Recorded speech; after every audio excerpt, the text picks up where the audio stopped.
सबसे पहले आप देख लीजिए एक रिपोर्ट कि इस बजट को चुनावी बजट आखिर क्यों कहा जा रहा है।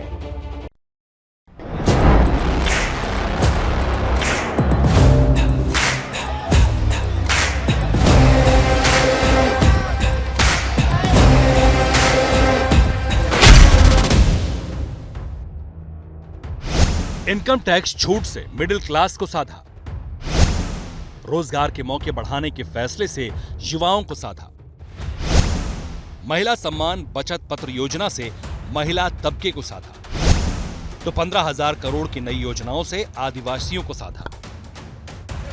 बजट 2023 का है और मिशन 2024 का, इसलिए वित्त मंत्री के पिटारे से समाज के हर वर्ग के लिए योजनाएं निकली। सबसे बड़ा फैसला तो उस मध्यम वर्ग के लिए हुआ जो इनकम टैक्स जमा करता है।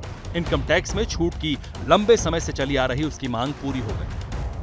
इनकम टैक्स में छूट का दायरा सरकार ने 5 लाख से बढ़ाकर 7 लाख कर दिया है। इसमें और क्या क्या व्यवस्थाएं की गई है, इसकी पूरी डिटेल हम आपको बताएंगे। लेकिन सबसे पहले ये समझते हैं कि इस बजट में कैसे युवाओं को टारगेट किया गया है।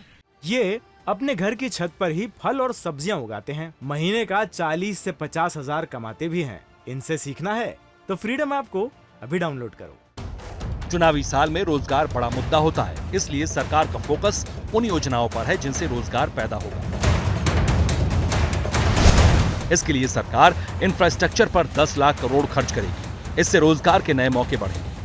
रेलवे में सुधार और रोजगार बढ़ाने के लिए 2,40,000 करोड़ रखे गए। 47 लाख युवाओं को स्टाइपेंड देने का भी प्रावधान बजट में किया गया है। States and cities will be encouraged to undertake urban planning reforms and actions to transform our cities into sustainable cities of tomorrow. This means efficient use of land resources, adequate resources for urban infrastructure, transit-oriented development, enhanced availability and affordability of urban land and opportunities for all.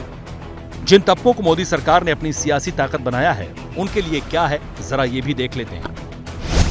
PM गरीब कल्याण अन्न योजना के लिए 2 लाख करोड़ रुपए रखे गए। इस योजना से 81 करोड़ लोगों को फायदा होगा।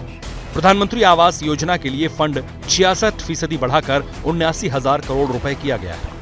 महिलाओं को महिला सम्मान बचत प्रमाण पत्र योजना में 2 साल के लिए 7.5% की दर से ब्याज मिलेगा। देश में महिला आबादी 71 crore. Senior citizen saving scheme को 15 लाख से बढ़ाकर 30 लाख किया गया है। देश में सीनियर सिटीजन की आबादी 10 करोड़ है।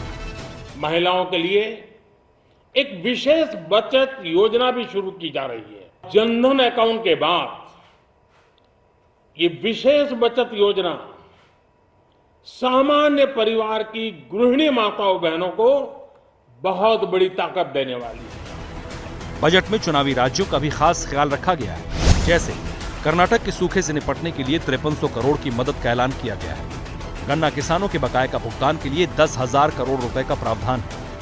देश में 5 करोड़ गन्ना उत्पादक हैं। उम्मीद तो बहुत कुछ है, लेकिन ये सरकार तो उम्मीद के मुताबिक काम करते नहीं जी। हमारे बेतहासा जो बेरोजगार की इजाफा हो रहे हैं, आर्थिक हाल जर्जर होते जा रहे हैं। हम चाहते तो है बहुत कुछ हो, लेकिन देखते हैं क्या किया जाए। मोदी सरकार ने ग्रामीण इलाकों में रोजगार और विकास को बढ़ाने के लिए बड़ा प्लान बनाया है। इसके लिए कृषि कर्ज का लक्ष्य बढ़ाकर 20 लाख करोड़ रुपए किया गया है। Bureau report, ABP news. आइए इनसाइड स्टोरी समझते हैं। हमारे सहयोगी विकास भदौरिया हमारे साथ जुड़ गए हैं। और विकास, सवाल यही है कि आखिर ये चुनावी बजट क्यों कहा जा रहा है? क्या अंदर खाने से खबर मिल रही है आपको? देखिए, बिल्कुल विशुद्ध रूप से चुनावी बजट है। आप जिन योजनाओं को गिना रहे हैं, ये एक बड़ा वोट बैंक है बीजेपी का।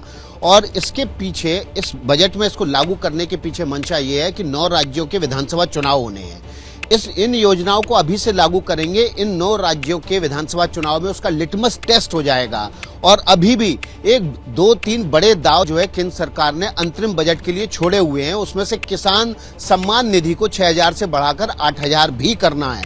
तो तमाम जो योजनाएं हैं जिनके दम पर बीजेपी पिछली बार 2019 में बहुमत के साथ एक बार फिर से सत्ता में आई थी, 2024 में इन्हीं योजनाओं पर और नई योजनाओं पर दांव खेलकर बीजेपी एक बार फिर से सत्ता में आना चाहती है। और उसी के लिए इस बजट को चुनावी बजट कहा जा रहा है।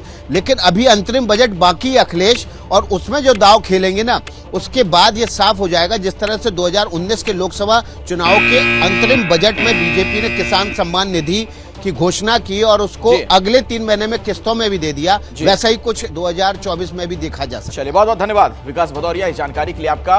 ये अपने घर की छत पर ही फल और सब्जियां उगाते हैं, महीने का 40 से 50 हजार कमाते भी हैं। इनसे सीखना है तो फ्रीडम ऐप को अभी डाउनलोड करो।